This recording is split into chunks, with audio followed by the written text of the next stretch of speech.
आज बनारस में भोजपुरी के सभी कलाकार एक साथ होंगे। इस वीडियो पर शुरू से लेकर अंत तक लगे रहिए। हमेशा ऐसा वीडियो न्यू इन्फॉर्मेशन जितना जल्दी लाने का मैं प्रयास करता हूँ और करूँगा।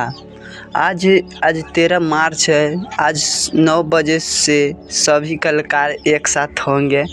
जितना भोजपुरी के है सभी सिंगरों, जितना हीरो 20-25 कलाकारों आएंगे भोजपुरी के।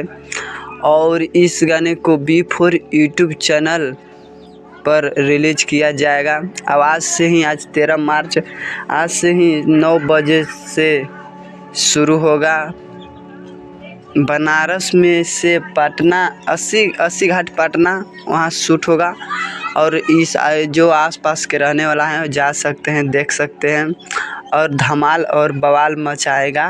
और पवन सिंह जाएंगे या नहीं जाएंगे तो खुद पवन सिंह अपना ही गाना नहीं लाए हैं तो दूसरा के का लाएंगे। जिस अति का नाम है जोगिरा सरारा।